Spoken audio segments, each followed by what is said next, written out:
Howdy out there, everyone. Today I'm going to take a quick peek at this new Blu-ray release by Imprint of a film called The Music of Chance, a movie directed by, I believe, Philip Haas, released in 1993, based upon some source material of the same name, a novel by Oster, I believe. And apparently the novel rather gathered some critical acclaim. It was considered an absurdist novel, and apparently was up for or won several literary awards when it was released. And it only took a few years to put it to film.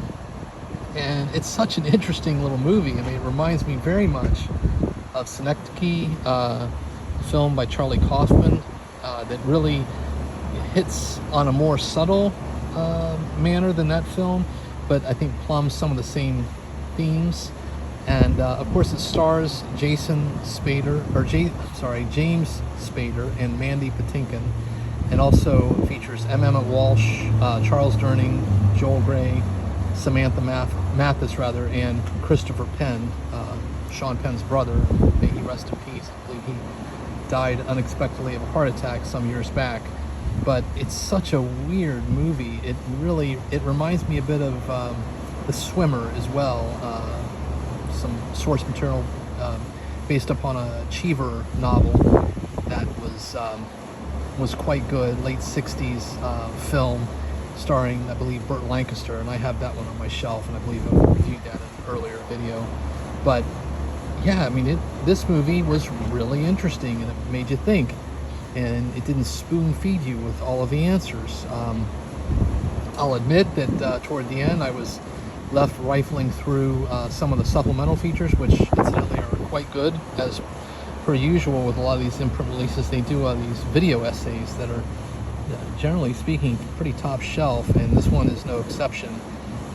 But the movie is, it's a intellectual head trip that I mean, just broad strokes, I will tell you, it's basically about a drifter and a poker player who ends up hitching a ride with an older gentleman, or middle-aged gentleman, who appears to be sort of going through the last of whatever nest egg he had garnered a few years earlier, and essentially been just driving around the country over the past year. Apparently he put almost 90,000 or so miles on his car, just driving around, so clearly sort of untethered, emotionally and mentally to others. And so it's not a stretch to see him sort of fall into the orbit of this drifter young man played by James Spader, who turns out as a poker player and proposes the Mandy Patinkin character to bankroll a poker game that he's been invited to play over at some fat cat's house. And apparently, a few years or months earlier, he had cleaned him out and his partner. So he thought it was going to be easy money, and so the Mandy Patinkin character agrees.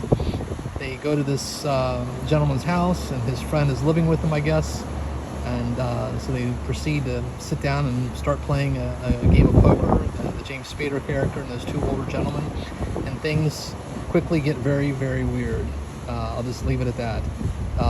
But again, this Imprint release, the picture quality is good. Again, what I have found with Imprint is that they rarely, if ever, release things that are based on like an original camera negative, brand new transfer, that sort of thing. So keep your expectations in check there. There are exceptions, of course. I think they did a really good job, although I think they may have bought Studio Canal's remaster of The Straight Story, but that film looks quite good by Imprint. But this looks good. And the sound is decent. There were a few times, though, that I had to turn up the volume to get the dialogue. But I think that's an inherent limitation of the source. This movie was a rather low-budget affair. But, the thing that I really like about Imprint is that they will often put, this great packaging. And as you can see here, it's got the reversible cover art and the disc art. Again, it features some really interesting special features that include, again, that audio commentary, actually by film critic A.S. Hamra, brand new. I have not listened to that yet. I did watch the video essay called Chance and Destiny by film scholar Adrienne Martin and film critic Christina Alvarez Lopez. It also features a brand new interview with Joel Grey, who incidentally I believe is the father of Jennifer Grey from Dirty Dancing. And then there's a segment defining the character, a really interesting interview with veteran character actor M. Emmett Walsh, whose first name is Michael, I learned. And then finally there's a piece on the score, which is interesting, and then there's the theatrical trailer. But again, I would just say this is a real gem of a film. If you like Charlie Kaufman, if you like John Cheever, you've seen The Swimmers, Synecdoche, trying to think of a few others that it might fit alongside. It's just an odd little film that definitely plays almost like a play, but it's a movie that absolutely warrants a watch, and just tells a very unique and thought-provoking story. So again, I can't recommend this enough. And it's interesting, James Spader, he has a weird Brooklyn accent that you don't typically associate with him, but I thought he did a great job. I've read some who've said that he was not very good in it. I disagree. I think he did a fine job. Of course, Mandy Patinkin and Charles Durning and some of the other character actors like M. Emmett Walsh, they were all more or less playing versions of themselves that you've seen in other films, and they're all great.